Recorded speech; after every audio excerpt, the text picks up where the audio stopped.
Мен өзімнің жанымды денемнен шығара аламын. Қазақстандағы атеистердің көбі дін адамдарымен соғысып әлек. Дінмен бітпес бір соғысы бар әйтеуір. TikToktағы Құдай жоқ деп аталатын стримге кіріп қалсаң, дін адамдарын сөзбен балаша сабап, көкелерін көздерін көрсетіп жатыр. Ол да керемет, ол да керек. Өз басыма дін адамдарына қарағанда атеистермен дос болған, атеистермен араласқан ұнайды. Салыстырмалы түрде айтқанда. Бірақ дін адамдарының діні ислам, христиан, мысалы буддизм болса, ал атеистердің діні ол ғылым. Дін адамдары да атеистерде туннельное мышление, яғни туннельді шектеулі ой санамен ойлайды. Мына мидың компьютеріне ғана сенеді. Мысалы, менің жасым қазір 39-да, яғни мына миға 39 жыл ғана болды. Соның ішінде сәби болып дүниеге келгенімде мен ата-анама, туыстарыма тәуелді болдым. Одан кейін социумның бағдарламасын өзімнің бағдарламам ретінде жазып алдым.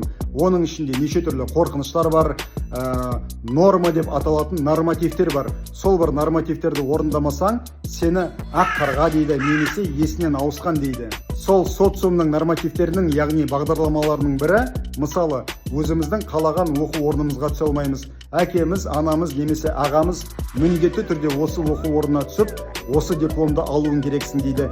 Немесе тіпті сол оқу орнына түсіп, міндетті түрде диплом алу керек пе? Бұл да бір бағдарлама. Яғни қанша жыл өмір сүрсек те, қаншалықты біз өзіміздің қалайтын өмірді сүріп жатырмыз. Қаншалықты біз басқа адамдардың ой пікіріне, сөздеріне тәуелді емеспіз. Қаншалықты біз өзіміздің сүйікті кәсібімізбен айналысып, осы қоғамға пайдамызды келтіріп жатырмыз, яғни осының барлығы мына мидың шектеуі.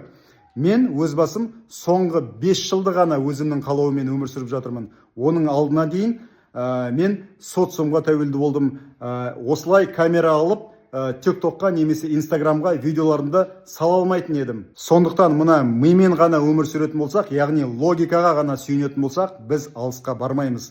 Бір шектеулі қоршамда ғана өмір сүреміз. Миға жүректі қосу керек. Жүрек деп айтып отырғаным, мен мына насостық аппарат емес, соның ішіндегі кванттық бір өлшем. Құдай ол бір бұлттың ар жағында отырған ақсақалды ата емес, немесе бір мүсін емес. Құдай деген аңыз емес. Құдай деген ол біздің тілімізбен айтқанда үлкен супер сана, кванттық компьютер. Құдай деген шексіз сана, абсолют энергия. Құдай деген жалынып, жалбарынатын нәрсе емес. Құдай ешкімді жазаламайды. Ешкім тозаққа немесе жаннатқа бармайды өлгеннен кейін.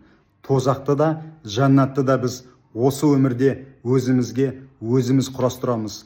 Мына ой, сөз, іс қимылдарымыз арқылы, ниетіміз арқылы. Құдайға дейін бірнеше иерархиялар бар, бірнеше цивилизациялар бар. Құдайға дейін осы әлемдерді жарататын архитекторлар бар.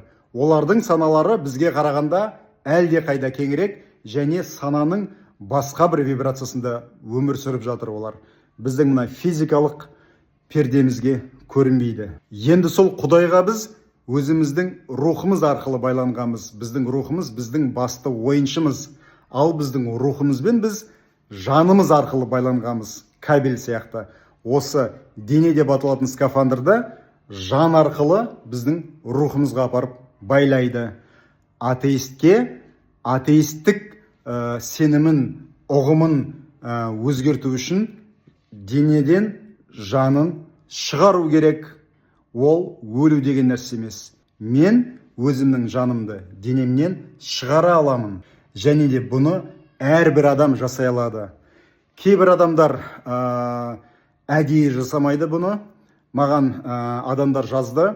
Босанар алдында бір әйел адам денесінен шығып кетіп, өзінің денесін сырттай көрген, дәрігерлердің сөйлесіп жатырғанын естіген, басқа да аварияға түскен, немесе стресстік жағдайда өзін басқара алмай, сол уақытта денесі жанынан бөлініп кеткен адамдар да бар.